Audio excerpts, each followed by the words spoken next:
I'm thinking about the group like community. You know, there's going to be it's a chance for people to become whole. You're in a safe space. Like you said, it's healing, right? It's healing, right? Yeah, because that's what you said when you say medicine man. That's healing. Right. You know what I mean? You go to the medicine man for healing. You know Right. what I mean? Right. Like all of that, it should be centered around healing. So like just what you're saying is that, you know what I mean? Like our job is healers. Right. You know what I mean? Right. Right. I was having a conversation over the weekend with I had a conversation with I don't know if you guys know Time List. You I've heard been that hearing about organization? it more and more. Time List Group, yeah. Time List. So he's out in LA. He did about 23 years, 22 years. No, it was state. It was a state case. No, it's state, right? He came home, but he was doing a lot of work. Yusef. He was doing a lot of work behind the wall. I be having a lot of conversations with him, and I'm talking about game. He got it. Yeah. All right, he got it. I mean, he built a multi-million-dollar organization from scratch in 5 years. Right? He got a contract with LA County. They pay him for all his beds, even if nobody's in them. Wow. Even if nobody's in them. You know what I'm saying? He built it. He built it from scratch. So one of the things that he was telling me about, he said, you know, as I was telling him about this group, he was saying, take some pointers from restorative justice, the restorative justice groups. And people are paying for that now. And he was even giving me like tips on how we can get financing for it. But it's still going to be around mentorship. You know what I mean? But that, of course, that's later on down the line. Like, we got to get going and we got to show what we're able to do. We got to get testimonies. We got to, you know, people like, no, we need that group. We depend on that group, right? Yeah. And the money's going to come. You know what I mean? The money's going to come because everybody needs peer mentors. Everybody, probation, parole, you know, anybody that's in this reentry space, they need that. And they're willing to pay for it. You know what I mean? And he was telling me he already got grants for it. $250,000 from Alameda County up north. He said he got another $80,000 from some other organization, and that's all he was doing was peer mentorship. He said he took about 5 dudes. You know, they had a curriculum. They taught the curriculum. You know what I mean? And it was only for like 6 months. I wrote everything down. I don't have it with me, but it was just like, it was so simple. It was so simple. I was just like, they giving money away for this. I think that you're right. Just even me coming home and shit, even me just being in prison, the knowledge that I ascertained from other men that I had never ascertained before. Right. You know, and it was unfortunate, it was sad that I even had to go to prisons to have talks that I shouldn't have with my dad or my father or my uncle. You know, and we need to keep that going on. And it breaks my heart to say that we got to bring that tradition from prison, but it's like, no, we need to bring that tradition from prison and restore it right back to what it once was. And this is why I do feel that this is like very important, and it's also important that we heal. And to that point, right, is that most of the mental health programs are in the jails. Mike, set that down. It's in the jails. Right. You know what I mean? So like you said, like you got to get mentorship from you know what I mean? And then like the ones that they're getting paid for, they're all in jail. They're in jail, right. So like you got to damn near go to jail to get some mental help. That's right. Hey, that's crazy. That's ludicrous, right? You know what I mean? Like straight up, like you have to go to jail to get help. Like to your point, like it should be already created beforehand. You know what I mean? And that's the significance of our mentorship in these programs. You know what I mean? Is like to be able, like you said, to heal somebody. Because like most of the time, hurt people hurt people. That's right. So the people who hurting people are people that are hurt. That's right. You know what I mean? And like they said, heal people heal people. That's right. So like, you know what I mean? Like through our mentorship and stuff, we working to heal people who have been hurt to the point where they are healed themselves and become the healers of many other people. You know what I mean? That's right. Right. That's that. Like you said, that's the restorative justice piece. You know And what I mean? take it away from the prison system. We can give it to them before they even get Right. there. Exactly. Yeah. Like not only just formerly incarcerated, but get it to these youth that are on their way. Yeah. They're not realizing that like a lot of us have father issues because our fathers weren't in the home. That's right. Right. You know, and we take these childhood traumas into our adulthood, and that's what leads us into prison. Following the big homie or following Right. a script, a falsified script. Right. You know that this is my destiny. Right. Right. And all along, no, it's false. It's Right.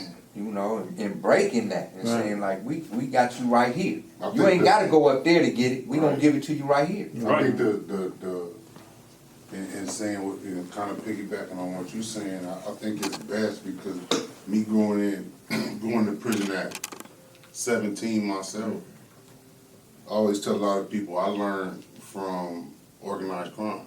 You know, I had an opportunity to learn how to be a criminal, a better criminal, honestly. You know, and taking that to the youth, we can't sugarcoat that. You know, we can't take that opportunity to say, hey, you know, this is a way to do it, but tell them a nice way that's not, you know, the way to go with it, you know, because they're just hearing us say the good things that sound good instead of saying, hey, I went to prison, man, this was going on in there. You know, this was going on in the streets. You know, and being able to get that to the youth is probably the best way for us to go rather than sugarcoating it through book version. And you know, we learn differently and we process and we do differently.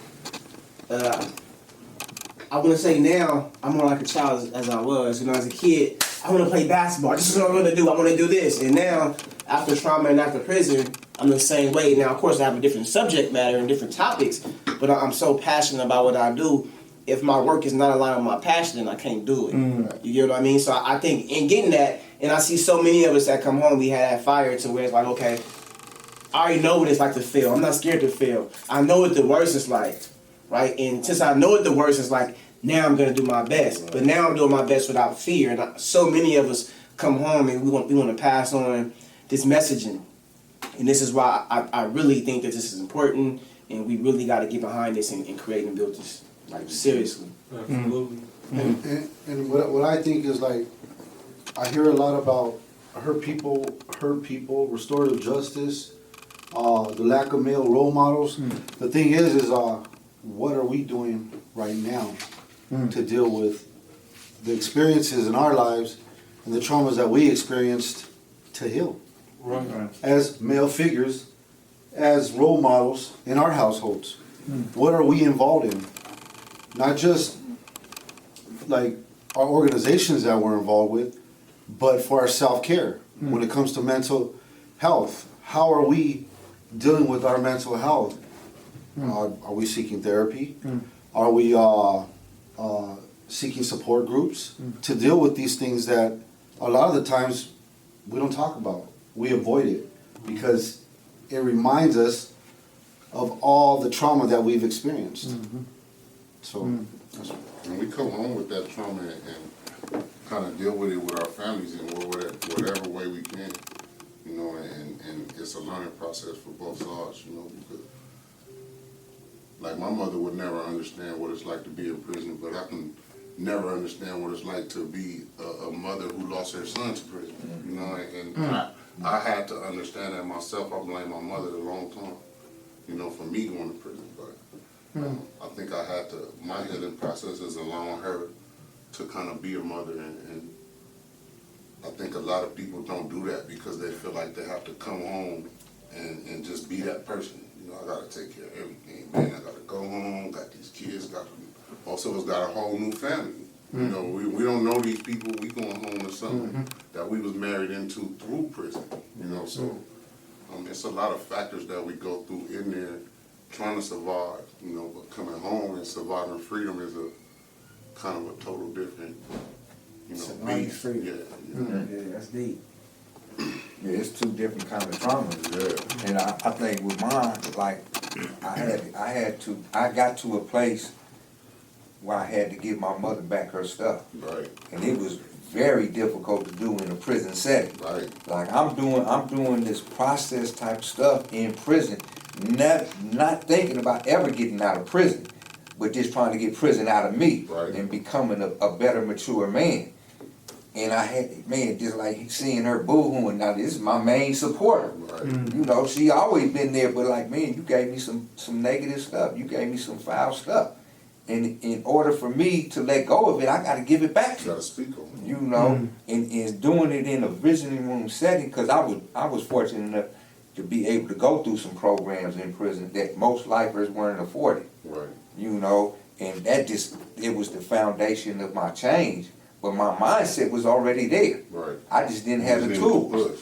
You know, and had the people in my ear telling me like, man, you traumatized, you fucked up. You know, don't think this is where you're supposed to be. Right. You know, but man, I'm telling you, it's like Fidel said, what are we doing to, you know, heal ourselves? Exactly. You know, as we're walking in this new freedom. You know, we still come out with some stuff. Like I battle with criminality every day. Every single You know, every day. Like, man, should I cut this corner? You know, and then they like, man, come on, it ain't worth it. Man, it's for real. Me too. Man, Me too. when I said surviving freedom, bro, that's like Hey. the biggest function of my life. And that's what I heard when you said, like, telling these youth the truth. Like, yeah, man, it may look easier, Right. but the repercussions are not worth it. Man, don't follow me. Man. But the thing about it is the truth, right? Is that even when you're a youth, you don't realize you like everybody's family broken. That's you just think that's the way life is. You know what I mean? Like you know, I was talking to my best friend the other day, and to everybody's point, and none of us had father. We had one homie with a father, and we all crowded at his house just to see what it was like. Wow, that's deep, bro. You know what I mean? All of us. Like, it's Raji had a dad. None of us else did. Guess where we all migrated at? Where we hung out at? Finding reasons to go to Raji's house. You know? And that's the thing about the streets is that, like, they're 24/7. You know, like, a lot of times with us, I'm not saying us, but I'm saying people. Yeah. Like, after 8 o'clock, we cut off our phones. The streets ain't gonna cut off the phone. You know what I mean? You could go there. You could go to the streets at 3 o'clock in the morning, and somebody's gonna greet you with a blunt. You know what I mean? And that's the thing. Like, another thing is like in the streets, we tell each other we love each other all the time. Messed up it is, man. Love you, homie. I'll do this for it. Anybody mess with you? You know what I mean? And you probably never had protection before. Like damn. And that's what's drawing people in. Like, they're scared of the streets. They're feeling protected. They're feeling like the big homie's going to protect them. They don't stop. I started running the streets early because I came from, like you said, a broken home. It was violence in my house. So I didn't want, like, I tried to run up on my step grandfather and all that, and got through into a wall. And so I said, you know what? I'm gonna just leave. Yeah. You know what I mean? I could have went another way, try to hurt him, but my way was just going out, you know, hanging out, spending good time with my friends, laughing, joking, you know, then start smoking, then start drinking, then start not thinking, you know what I mean? And then I caught myself into going into the system, like juvenile hall and all that stuff. But I didn't join the streets because, like, oh, the streets was just so fascinating for me. I didn't want to be at the house. You know, and that's the thing about what I'm saying, like with us, with mentors, like, if we get certain people, we have to be to the point where if they call us at 3 o'clock in the morning, what we gonna do? You know, and that's the thing, you know, about mentorship is that the streets do not stop. And then also else is that we know how it is. You can tell the person a good speech, but if they're caught off into the streets, they don't know how to get away from that stuff. They're not trying to. Right, that's what I'm saying. Like some kids is born into it. It's Yeah. as soon as you walk out the door. It's like the military for most people. It's generational impact to everything about it. Yeah. And then a lot of the times too, you know, it's how we were raised. You know, Right. we could have been raised well, our family's so dope, you know. Man. So we're right there, like, and then we're collecting that. So it's like, I mean, we're right in it, and then once we get high, it's a wrap. Once you get high, you out there, and then you full force after that. I mean, you ain't gonna be like, oh well, I should think about like what happened to my role model. Nah, now we think about that. But the thing is it's like we are learning to be leaders in our homes without ever having that male figure show us how to act. You know what I'm saying? And the thing about it is, we're trying to do it the best that we can. However, I believe that we still need to go out there and see what that means. Right. Because we don't know. We don't know how to lead our households. We're just like we're learning day by day, day by day, day by day, from lived experiences on what we think it should look like. Right. Because we don't know what that feels like. Because a lot of us come from broken homes. Right. But what is it?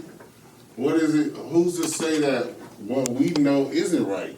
You know, like we could say we come from broken homes, and those who haven't come from those homes, they go through the same things, but they go through it in different factions or different ways. But the same exact thing we go through from morning to night, they go through in a different space. You know, if you think of somebody rich, man, they gotta answer to somebody they paying. Honestly. And all them homes ain't as beautiful as they look on the outside. We watch them on TV and see their life more often than they see ours, and that's why they don't understand what we go through, because we actually are in the same spaces doing this. They're actually moving around, running from it. Paris, France, England, they get the chance to disappear from it. You know, something is coveting them. You know, so us being able not to have that same opportunity, you know, we go through what we go through in a smaller space, and we deal with it in the way that we deal with it, which is violence. You know, because we have no other outlet. We can't go nowhere else and smile at somebody. You know, what they call a jester. You know, we don't have nobody to entertain us. But every time they leave, they're doing a different type of trauma to their kids. There you go. And now they feel abandoned, neglected. Because the parent don't want to take up the responsibility. They, like you said, they flying to France, whatever, throwing money at their kids. That's why I'm saying these houses may look beautiful on the outside, but inside they're just as toxic as anybody else in this house. That's right. We have to get beyond allowing. We got to hold ourselves accountable for that part, because we tell ourselves we're different from somebody who has money. We're all in the same spaces. They just have a different lifestyle from a different level of life. You know, so I want to say something. I want to respond to something that Fidel said. It's a very, very important point. Fidel said, like, he, in a nutshell, and correct me if I'm wrong, but he was basically saying we have to look at our individual lives and question, what are we doing to heal ourselves before we enter into that mentorship. Am I right? Okay. Yeah. So I want to tell a little story. Right? This is my personal experience. When I came home, it was actually my children that helped me to realize how impacted I was by the prison. So my son at the time was he was about maybe 19. My son was 19 when I came home, and he said to me one day, he just looked up from the computer and he said, why you always walk around like you getting ready to fight? Right? And then my daughter was 12.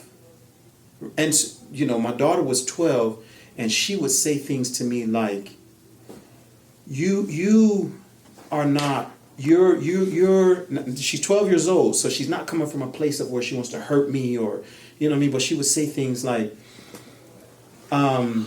you're not listening to me. You want to correct me, but you're not listening to me. I need you to listen to me. At 12 years old, right? And it forced me to slow down, because in the moment you might not be able to, you might not be able to take that.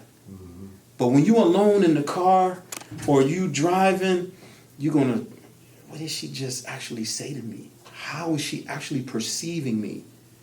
So that was the beginning of me having to deal with myself, right? Deal with myself.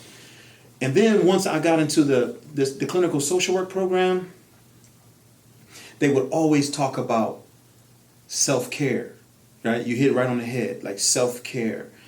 And they encourage us, you gotta go get your own therapist. And they force us for 2 years to have a supervisor that's kind of like that. You know what I mean? They're checking you to make sure that you not, and none of your stuff is spilling over into your therapeutic sessions, right? For 2 years, you got to answer to them like, yeah, this is what I did. This is the plan we came up with. This is this. And they can check you and say, hey, what's this?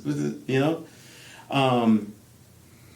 And so I'm going to summarize this by saying, we have to be vulnerable, right? We have to be vulnerable.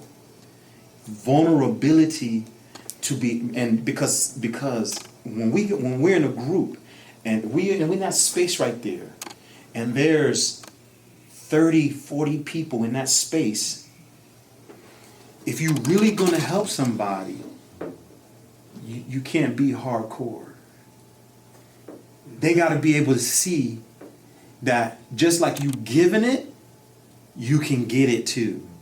You know what I mean? You have to be able to slow down. Just like my daughter was 12 years old and she was checking me, right? She's checking me, and my son is saying, you know what I mean? I mean, that's what we learn. We learn, you know what I mean? You walk around, you know what I mean? You gotta be hard in that, and you don't realize that residue is still with you when you come home. Oh yeah.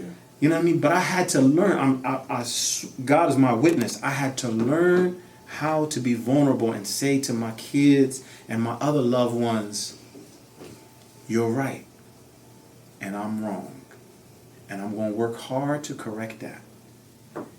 We got to do that. If we're going to give it in that space, we call ourselves giving advice, or we call ourselves, you know, imparting wisdom, or, you know what I mean? They got to be able to see that, you know, you're not just talking to a persona, right? Like Gotta be genuine. 50%, 50 Cent, the wankster, right? That's a persona. He got on the clothes of a gangster, but he ain't no gangster. He ain't no gangster, right? It's a persona, right? And so we can't come with our persona. We gotta come with genuine, my guard is down, I'm ready to listen to you, I'm ready to receive from you. You know what I mean? Otherwise, it's not gonna work. And so I really appreciate what you just said, because that's true. That's true. What are we doing individually? You know what I mean? To make sure that process is real and that it's working. I appreciate that. You're right, because this is how it starts. He said that today, and you said something last week. As I was driving to where I was going to, I thought about it like, damn, you know, I've been home for a little over 2 years now. In the entire time, I ain't never took no break. Right? I ain't never stopped to slow down and think about nothing but making something happen. Probably You know, your whole life. Yeah, that part. Even before jail. That part. That's the thing about That it. part. A lot of times we act like slavery, like our whole life existed from like prison, like slavery. You know, there was some stuff before that too. You know what I mean? So we probably always have been in a hustle, because it's something that you said too that I feel about all this stuff. You said, I don't know what it's gonna look like. You know, but I know we're gonna get there. Yeah. You know, and that's how it is for fatherhood with me. Yeah. I don't know. You know, my dad wasn't there, but I love my kids. You know, and whatever I think, you know, if I think, you know, it's about teaching them to brush their teeth and this and this and this, the basics will get done. You know, I don't know. I don't know nothing about mechanics. My dad didn't teach me about mechanics. I don't know nothing about a lot of that type of stuff, like as far as manly man stuff. But I do know what I know, and I can teach that to them. You know, and like, you know, I do know I love the hell out of them. You know, and I won't like do nothing to hurt them. It's always about protection. You know, and like so like, you know, I don't know what it is. I don't know what it is with being a father as far as that, but I'm not gonna make no excuse for me not to be a father to my children. That's the most important part is just being there, bro. That's what I know. Just being there. You know, and like my daughter's 11. You know, and shit, I probably spent altogether about a month away from her. And I'm talking about like work. You know what I mean? Other than that, like, you know, like because I wanted my father to be in my life and he wasn't there, I dedicated my life to being there for mine. You know, and I think like a lot of us is feeling the same way. You know, like shit, like, you know, like you said, what do we do for ourselves? Like, first thing, I tried to do the same thing with you. It's like, we went to college. We didn't see no counselor or nothing. You went to college, you know what I mean? But like, somewhere we got to interact with other people who weren't just formerly incarcerated people or people, you know what I mean? This, like, we got to interact with other people, and it taught us something about ourselves. You know, but also it pushed you, like you said, like how my pipeline, my mom had me at 15.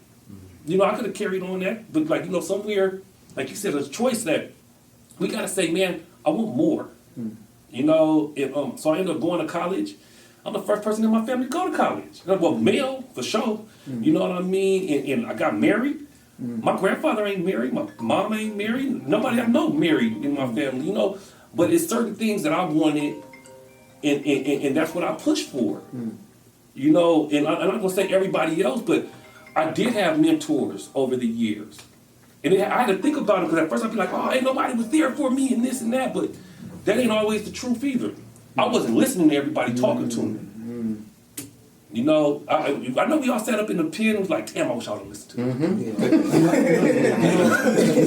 Onto that, what you're saying, Terrence, a lot of the time it comes down to like unlearning what we've learned Right, since a young age. right. Now, a lot of us were taught you fight. Yeah. Okay, someone hits you, you fight. Right. Okay, at a young age, Right. you're taught this.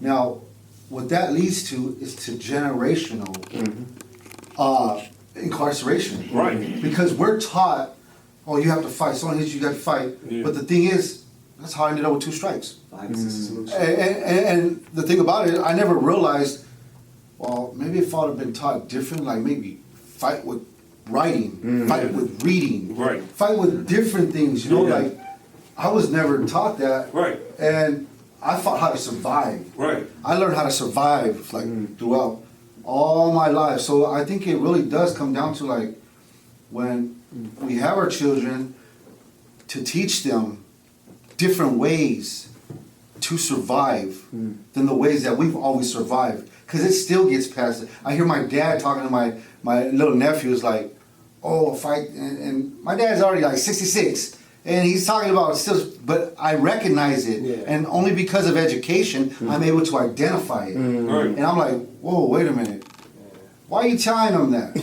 Why are you telling him that in the first place? Because that's how we end up in trouble later on. When he grows up, he's going to start fighting in school. Right. Someone do something, he's boom, punch him, and then what? Well, now he's a problem. Now he's getting labeled. Man, And- in this world nowadays, you can't just fight. Man, these kids is shooting. You know what I mean? Like you know, like Yeah, if they can't fight, they shoot. they shooting. You know what I mean? They're young, and I'm so nervous about my son. Like he going to kindergarten. He already been in an altercation, and it's the same question. It's like, damn, like, you know, oh, tell the teacher, well, I'm being a snitch. Like he ain't from a gang. Like snitches don't. You know what I mean? like you know what I mean?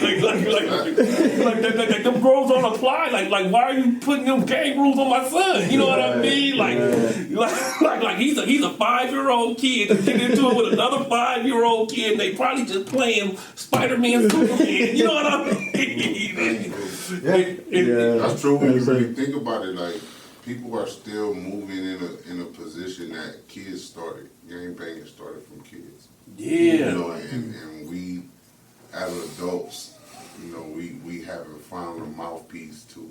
I mean, most of us have, but nobody's listening. But there's not the mouthpiece out there in the streets to say, "Hey, homie, you doing this wrong." You know, or "Hey, homie, you ain't supposed to be doing that." You know, you got folks that won't even say nothing to their, you know, to their own people. They don't even know their own homies no more. You know, if you can go to one hood in California where there's not a clique that don't get along with a clique within the same hood, then I mean, that's Beverly Hills somewhere. Yeah. You know, I'm being serious. Like, we really have to allow ourselves to understand that we're not holding our own accountable as we should. Like that, if they out there talking about a G code, we have to hold them accountable to that. You know, like I say, there should be no sugarcoat. If we grew up in these streets, then we should be able to take the same things that we ourselves went through, and you know, we're just talking about, you know, what's happening. You know, I'm scared my kids go to school. You know, something might happen to them. That's where we're at. Like we really have to understand that's where we at. We got a point from what we talking about gangsters, gang banging, things like that, and all this stuff that's still going, quote unquote, but we allowing it. Yeah. How do we stop it? We're letting because we've gone, like I said, we've gone away from what started those protocols and now allowed those protocols to change from mindsets of people who don't even really even deal with it, bro. We have people outside of that trying to run communities, and they've never been in those places. You know, like DJ Quick said, you know, too busy claiming 60s, trying to be raw and never seen the show. It's a lot of that. Yeah. You know, we won't hold that accountable, bro. We're letting that happen. So I mean, What do you on feel us. about? We all work in the nonprofit world. So, what do you think about that as far as us as men, black and brown men, allowing other people to come into our spaces that we already know is not going to relate to our youth? Exactly. Like, are we holding ourselves accountable? Like, not just us, but just as a community, as men and as leaders, and I'm 100% for equality, but it's not that much equality in the world that's going to tell me I don't have duties and responsibility as a man.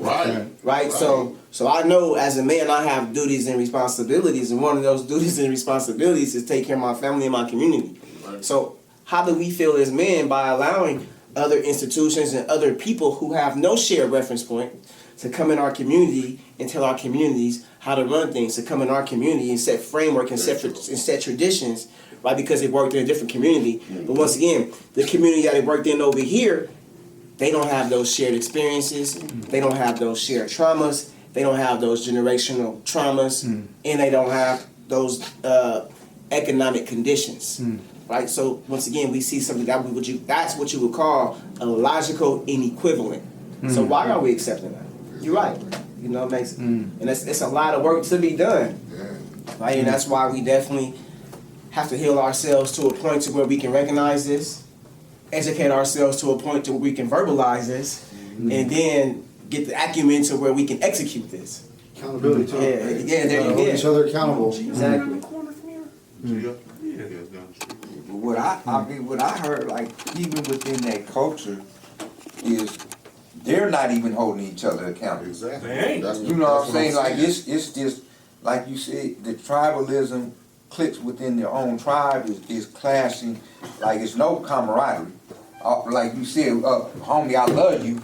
That's your clique. Yeah. But just your clique. Not even that clique. You do something wrong, you on the other side. Right. So the thing is, like, I've always felt, man, I don't know everything, but I know when I speak from my heart, somebody gonna feel it. Yes, sir. You know, and it don't have to be in no articulated fashion. It's just like real. You gonna touch somebody's heart. We ain't gonna be able to reach everybody. Right. You know, but somebody in these communities are seeking help. Somebody said ditto in Man. their mind. Man. Yeah, but sometimes we gotta recognize the cry for help, right? I saw my homie the other day. Somebody shot him in the head, but he lived, right? And he was like, "Y'all almost did it right," you know. And like everybody, like, "Oh, he taunting these people," but in all reality, this dude is begging for help, but he don't know how to ask for help. You know what I mean? It's like I was listening to Bobby Smurf. Everybody like, "Did you hear what he said?" I was like, "Damn, did you hear what he said?" You know, and it's like, you know, he said, I've been selling dope since I was in 5th grade. Like, shit, he's telling y'all he didn't have a father. He told him his homies corrupted him. He told him that they had put him out there in the game at 15 years old. He'd been exposed. Like this dude, you know what I mean, might be asking for help, but we're so busy crucifying him. You know what I mean? And not listening to his cry for help. You know what I mean? Because that's what I see. I'm reading it now. I just read this. I'll show you right now. My homie just said there been 3 attempts on his life this year. I got to smile. 3 attempts on my life in less than a year. I survived all of them. Very blessed. Thank to be for the man above. I ain't supposed to be here. That's a cry for help. You know, No, and That's him. He's supposed to be here Right. because God ain't finished with nah, him. but like that's why I brought it up here. Man, it's my job now. For what I feel, I'm gonna call him. Right. And I'm gonna invite him here next time. And he could meet some brothers that care, because he's a formerly incarcerated person. You know what I mean?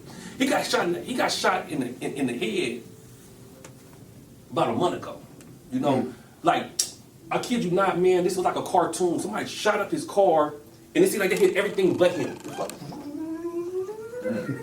Like some cartoon type stuff. Like they shot everything but him. I'm talking about you could see the and he's taking the man upstairs and like you know, for me, like this is a big homie now. This is a little homie from my hood. I'm gonna call him and I'm gonna tell him, hey man, check out something different. You know what I mean? And like I just read this just here. You know what I mean? Sitting with y'all. You know what I mean? Like damn. You know, like if he could meet brothers like us, he probably wouldn't be out there hanging out doing the same thing he been doing, because like your point, you know, his mom does what she does, his brothers does what they do, you know what I mean, his little sister do what she do, and he, you know what I mean, so like. Yeah, he's probably It's not. It's not even so much. It's not even so much about what he's going to do after you provide him resources that he can use. It's about giving him those resources. Right. You know what I'm saying? Because that's the thing that a lot of us lacked a lot of our lives is resources to things, opportunities. That's the position that we are all in right now, of giving opportunities and resources to people with what we've been provided. And I think that goes a long way on helping people see it, because we can't just tell, like you said, we can't just tell them, oh, well, I love you. Well, how do you love him? Yeah. What are you doing in his life to show that you love him? You know, are you reaching out to him? Are you maybe like, whenever you have some extra money, not even thinking about like, oh man, I want to get, you know what, here, go get something to eat.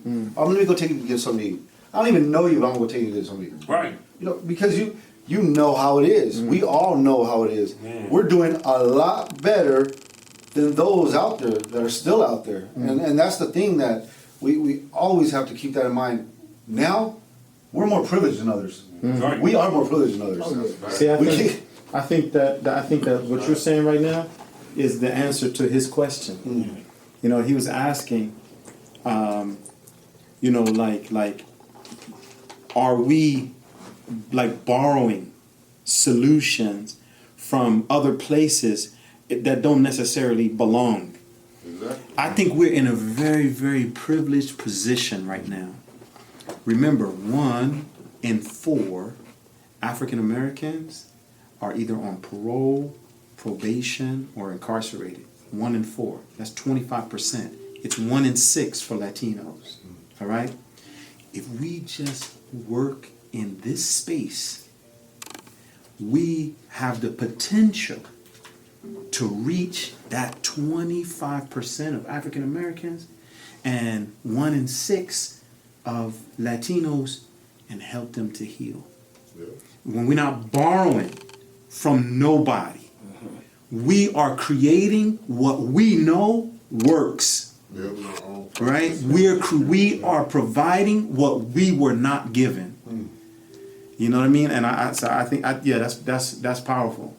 You know what I mean? I mean, I'm loving everything I'm hearing. I'm loving to be a part of this.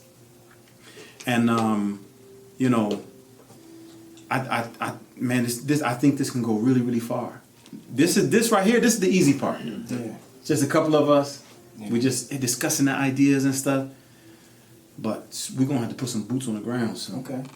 You know what I mean? We're gonna put some boots on the ground. There's gonna be sacrificing. Mostly gonna be sacrificing our time. You know what I mean? It's gonna be some sacrificing. But I know, like, you know, once people in 90 days, we can create like this whirlpool where people are hearing and they're coming and they're getting what they need. Another thing, what you're gonna find out is that in the reentry space, no. in criminal justice, there are very, very few counselors, therapists, and clinical social workers in this space, right? That have been through incarceration and can apply. You know, when I went through the social work program, I only focused on the formerly incarcerated. Like, all my papers were about that. My thesis was about that. You know what I mean? Because I know that this is an area that's lacking. And I have expertise because of experience. You know what I mean? And so, you know, like this is it. We can help a lot of people. There's nobody doing this. Even big organizations. I'm talking about big organizations like Amity and Homeboy Industries and ARC and Chrysalis and all of them. They got $10 million budgets or more, and they don't have formerly incarcerated therapists. They don't. I was there. I did my internship with ARC. You know what I mean? They don't. And it's hard to find them. I'm on a panel right now with a guy. He's getting his doctorate in Chicago University, I think. And he had to reach. He's from California, so he's writing his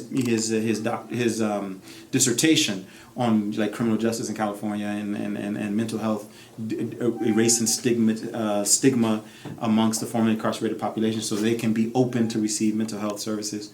And I think of all of the people that he could find in California, he can only find 3 formerly incarcerated, either counselor, therapist, or clinical social worker that can provide mental health services. So we're like, I'm telling you, man, we're in the right space. We're talking about the right thing at the right time, because there's a lot of money in California available for this reentry stuff right now.